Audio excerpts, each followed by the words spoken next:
Hey, this is Tyrone and the entire family. We're all here hanging out, and we're getting ready to go to the Ohio Trump rally in Delaware. On August 5th, my family and I attended the Ohio Trump rally. We were super excited to have our children get to see the President of the United States and Twitterer-in-Chief, Donald Trump. To our amazement, we were invited onto the stage and sat feet from the President. We made the national news and got calls and Facebook messages from friends all that day.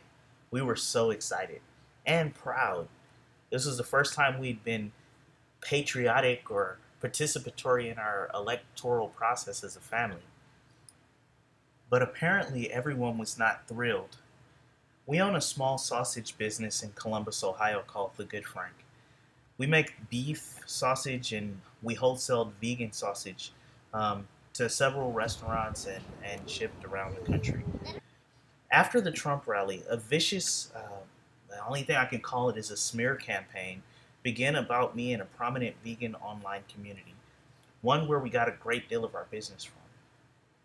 I was called a racist, a homophobe, a Christian, a nut job, conspiracy theorizing hate monger. I was called everything. And I guess because of all of those things, all of those unsubstantiated claims, people got in their mind that my business had to be destroyed. What was so upsetting, what was so frustrating was the fact that no one contacted me about any of these grievances. No one even gave me an opportunity to dispute the allegations that were made against me. It was absolutely crazy. Instead, they contacted and threatened my wholesale customers, many of whom I'd worked for years. They even contacted companies that we were thinking about servicing. We were in the middle of creating a new product line, and they contacted the people who we were dealing with and killed that. It was absolutely abominable. The people were so hostile that I ended relationships with one of our largest customers. Why? Because I could not stand the fact that his business was suffering on my account. After I made the decision to end our relationship, I prepared to lick my wounds and then my landlord text messaged me. He told me that he would not renew our rental agreement. And essentially I had 2 weeks to move out of his kitchen. They were definitely with her. And apparently I had committed the cardinal offense of being a Trump supporter. So with no kitchen, no license, no sausage, ta-da, no money. Then Kavanaugh happened. And I realized that this was not just a case of being on the wrong stage at the wrong time.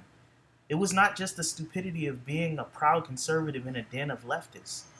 This was a coordinated attack on all of us. It was an attack on every freedom-loving American that had the audacity to try to create a life and an income for himself. We were at war. And the left didn't care that I had children, a wife to feed, or that I had provided food joyfully for their families for years. I, like Kanye West, was off the plantation.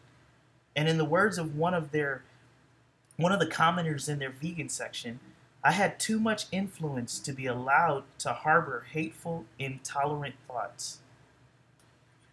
With that thought in mind, destroying my business became justified, and they piled on. On October 1st, I moved out of my kitchen and stopped fulfilling orders for sausage and started looking for work to feed my family. And then Kanye happened.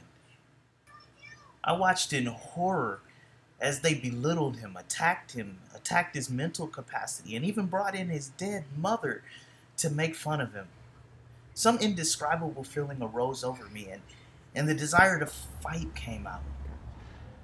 I didn't know what to do. All I knew was that there were 4 weeks left until elections. I didn't really have any money, but I knew that things would be incalculably worse if Democrats were not swept from power. Then I had an idea. You see, I've noticed over the years in the past election cycles that Republicans actually never came to the hood. I don't know if they had just given up on poor people or black people, but I never saw them. And I mean, it's kind of crazy because if anybody needed the message of entrepreneurship, self reliance, and individual liberty, it was those that were in a daily battle, a life or death struggle with poverty. So, just like that, I had a new goal to share the message of conservatism, to share the message of individual liberty, self reliance, and entrepreneurship in the hood. And I also wanted to share a warning, the warning of my story. I wanted to warn people that if we didn't do our part to strip these violent leftists and Democrats from office, then anyone could have their lives destroyed from a mere allegation, or just because you're a Trump supporter, or just because you believe in America. So my goal became to knock 2,400 doors before the election and to tell them about conservatism, to tell them about entrepreneurship and individual liberty. But I also want to tell them about you, conservatives and Trump supporters, and how you really care about what's happening to them. I want to share your heartfelt desire for their lives to get better. I know what you're thinking. I'm in a hard spot too. I'm really no different. I'm just as broke, maybe more broke than some of them. But if you support me, if you allow me to reach out to folks in my neighborhood and in the hood, I will not only share the message of entrepreneurship with them, I will do my best to reopen my kitchen and set aside space and lend my experience and resources to help folks in the hood go into business for themselves, so we can get down to solving the root cause of this learned helplessness that has provided a nearly endless supply of bodies for the Democrat Party. Because let's face it, if we never address this issue, the issue of people feeling impotent or feeling not able to deal with life, not being connected to anyone who cares, if we never address that issue, we're going to be fighting the same battle every election cycle, generation after generation. I really believe in entrepreneurship. I believe in conservatives. I believe in Trump supporters. You guys are some of the best people, some of the most honest, and some of the most caring people I've ever met.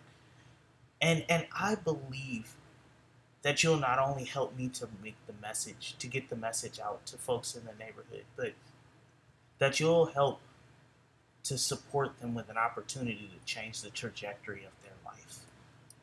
But I do want to be clear, I cannot accomplish this without you. Normally, I'm not even the type of person that would ask for help. I would just close my eyes and work until I dug myself out of the hole. But this election is too important. The stakes are too high for each one of us not to do everything we can, and for me not to try to reach people in my neighborhood. If we don't sweep the Dems from power, this nation as we know it is through. Trump will be impeached, and freedom-loving Americans will be targeted all over this country. And I can't risk that. So I figured the best that I could do is to try to share the message, and the least I can do is at least ask for your help and ask for your support to be able to do this. So I'll end this message with thanking you in advance for your support and your well wishes. Please give what you can. And if you can't give, please just send messages of encouragement that I can share with the people that I knock on their door. I thank you. God bless you. Where we go one, we go all. I love you all. And may God continue to bless and have favor upon our country.